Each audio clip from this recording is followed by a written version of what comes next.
March 10th, evening reading, Dueteronomy, chapters 11, 12, and 13. Love and obey the Lord. Deuteronomy 11. Love the Lord your God and keep his requirements, his decrees, his laws, and his commands always. Remember today that your children were not the ones who saw and experienced the discipline of the Lord your God, his majesty, his mighty hand, his outstretched arm, the signs he performed, and the things he did in the heart of Egypt, both to Pharaoh king of Egypt and to his whole country, what he did to the Egyptian army, to its horses and chariots, how he overwhelmed them with the waters of the Red Sea as they were pursuing you, and how the Lord brought lasting ruin on them. It was not your children who saw what he did for you in the wilderness until you arrived at this place, and what he did to Dathan and Abiram, sons of Eliab the Reubenite, when the earth opened its mouth right in the middle of all Israel and swallowed them up with their households, their tents, and every living thing that belonged to them. But it was your own eyes that saw all these great things the Lord has done.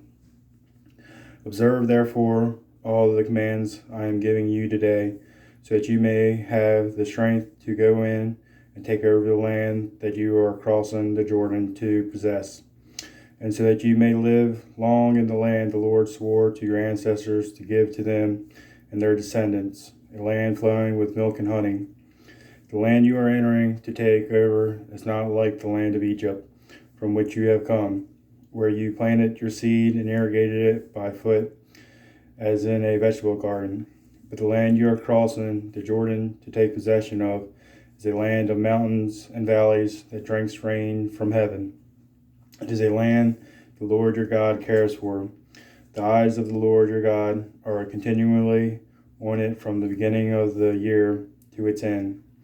So if you faithfully obey the commands I am giving you today, to love the Lord your God and to serve him with all your heart and with all your soul, then I will send rain on your land and in season, both autumn and spring rains, so that you may gather in your grain, new wine and olive oil. I will provide grass in the fields for your cattle, and you will eat and be satisfied. Be careful, or you will be enticed to turn away, worship other gods, and bow down to them. Then the Lord's anger will burn against you, and he will shut up the heavens, so that it will not rain, and the ground will yield no produce. And you will soon perish from the good land the Lord is giving you. Fix these words of mine in your hearts and minds. Tie them as symbols on your hands and bind them on your foreheads. Teach them to your children, talking about them when you sit at home and when you walk along the road, when you lie down and when you get up.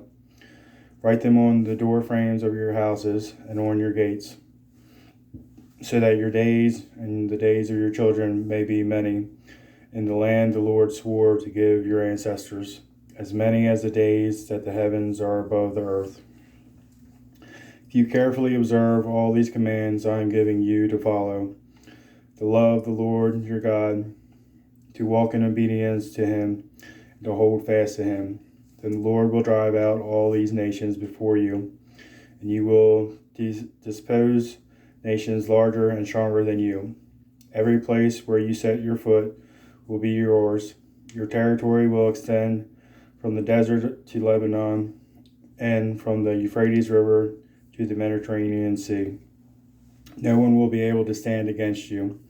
The Lord your God, as he promised you, will put the terror and fear of you on the whole land, wherever you go. See, I am setting before you today a blessing and a curse. The blessing, if you obey the commands of the Lord your God that I am giving you today. The curse, if you disobey the commands of the Lord your God and turn away from the way that I command you today by following other gods, which you have not known. When the Lord your God has brought you into the land you are entering to possess, you are to proclaim on Mount Gerizim the blessings, and on Mount Ebal the curses. As you know, these mountains are across the Jordan westward, toward the setting sun, near the great trees Morah. in the territory of those Canaanites living in Arabah, in the vicinity of Gilgal. You are about to cross the Jordan to enter and take possession of the land the Lord your God is giving you. When you have taken it over and are living there, be sure that you obey all the decrees and laws I am setting before you today. The one place of worship, Dueteronomy 12. These are the decrees and laws you must be careful to follow in the land the Lord, the God of your ancestors, has given you to possess. As long as you live in the land, destroy completely all the places on the high mountains, on the hills, and under every spreading tree, where the nations you are disposing worship their gods. Break down their altars, smash their sacred stones, and burn their Asherah poles in the fire. Cut down the idols of their gods and wipe out their names from those places. You must not worship the Lord your God in their way, but you are to seek the place the Lord your God will choose from among all your tribes to put his name there for his dwelling. To that place you must go. There bring your burnt offerings and sacrifices, your tithes and special gifts that you have vowed to give, and your free will offerings, and the firstborn of your herds and flocks. There in the presence of the Lord your God, you and your family shall eat and shall rejoice in everything you have put your hand to, because the Lord your God has blessed you. You are not to do as we do here today. Everyone is doing as they see fit. Since you have not yet reached the resting place and the inheritance the Lord your God is giving you, but you will cross the Jordan and settle in the land the Lord your God is giving you as an inheritance. And he will give you rest from all your enemies around you, so that you will live in safety. Then to the place the Lord your God will choose as a dwelling for his name. There you are to bring everything I command you, your burnt offerings and sacrifices, your tithes and special gifts, and all the choice possessions you have vowed to the Lord. And there rejoice before the Lord your God. You, your sons and daughters, your male and female servants, and the Levites from your towns have no allotment or inheritance of their own. Be careful not to sacrifice your burnt offerings anywhere you please. Offer them only at the place the Lord will choose in one of your tribes, and there observe everything I command you. Nevertheless, you may slaughter your animals in any of your towns and eat as much of the meat as you want, as if it were gazelle or deer, according to the blessing the Lord your God gives you. Both the ceremonially unclean and the clean may eat it. But you must not eat the blood. Pour it out on the ground like water. You must not eat in your own towns the tithe of your grain, and new wine and olive oil, or the firstborn of your herds and flocks, or whatever you have vowed to give, or your free will offerings or special gifts. Instead, you are to eat them in the presence of the Lord your God, at the place the Lord your God will choose. You, your sons and daughters, your male and female servants, and the Levites from your towns. And you are to rejoice before the Lord your God in everything you put your hand to. Be careful not to neglect the Levites as long as you live in your land. When the Lord your God has enlarged your territory, as he promised you, and you crave meat and say, I would like some meat, then you may eat as much of it as you want. If the place where the Lord your God chooses to put his name is too far away from you, you may slaughter animals from the herds and flocks the Lord has given you, as I have commanded you. And in your own towns you may eat as much of them as you want. Eat them as you would gazelle or deer. Both the ceremonially unclean and the clean may eat. But be sure you do not eat the blood, because the blood is the life, and you must not eat the life with the meat. You must not eat the blood poured on the ground like water. Do not eat it so that it may go well with you and your children after you, because you will be doing what is right in the eyes of the Lord. But take your consecrated things and whatever you have vowed to give, and go to the place the Lord will choose. Present your burnt offerings on the altar of the Lord your God, both the meat and the blood. The blood of your sacrifices must be poured beside the altar of the Lord your God, but you may eat the meat. Be careful to obey all these regulations I am giving you, so that it may always go well with you and your children after you, because you will be doing what is good and right in the eyes of the Lord your God. The Lord your God will cut off before you the nations you are about to invade and dispossess. But when you have driven them out and settled in their land, and after they have been destroyed before you, be careful not to be ensnared by inquiring about their gods, saying, "How do these nations serve their gods? We will do the same." You must not worship the Lord your God in their way, because in worshiping their gods they do all kinds of detestable things the Lord hates. They even burn their sons and daughters in the fire as sacrifices to their gods.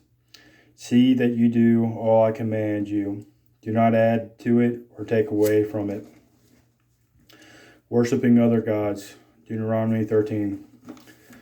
If a prophet or one who foretells by dreams appears among you and announces to you a sign of wonder, and if the sign or wonder spoken of takes place and the prophet says, "Let us follow other gods, gods you have not known, let us worship them," you must not listen to the words of that prophet or dreamer.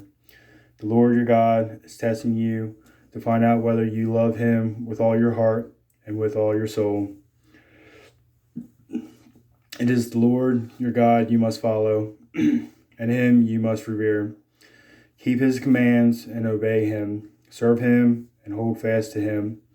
That prophet or dreamer must be put to death for inciting rebellion against the Lord your God, who brought you out of Egypt and redeemed you from the land of slavery. That prophet or dreamer tried to turn you from the way the Lord your God commanded you to follow. You must purge the evil from among you. If your very own brother or son or daughter, or the wife you love, or your closest friend, secretly entices you, saying, "Let us go and worship other gods, gods that neither you nor your ancestors have known, gods of the peoples around you, whether near or far, from one end of the land to the other," do not yield to them or listen to them. Show them no pity. Do not spare them or shield them. You must certainly put them to death. Your hand must be the first in putting them to death, and then the hands of all the people. Stone them to death, because they tried to turn you away from the Lord your God, who brought you out of Egypt, out of the land of slavery. Then all Israel will hear and be afraid, and no one among you will do such an evil thing again. If you hear it said about one of the towns the Lord your God is giving you to live in, that troublemakers have arisen among you and have led the people of their town astray, saying, "Let us go and worship other gods, gods you have not known," then you must inquire, probe, and investigate it thoroughly. And if it is true, and it has been proved that this detestable thing has been done among you, you must certainly put to the sword all who live in that town. You must destroy it completely, both its people and its livestock. You are to gather all the plunder of the town into the middle of the public square, and completely burn the town and all its plunder as a whole burnt offering to the Lord your God. That town is to remain a ruin forever, never to be rebuilt, and none of the condemned things are to be found in your hands. Then the Lord will turn from his fierce anger, will show you mercy, and will have compassion on you. He will increase your numbers as he promised on oath to your ancestors, because you obey the Lord your God by keeping all his commands that I am giving you today and doing what is right in his eyes. That completes our reading.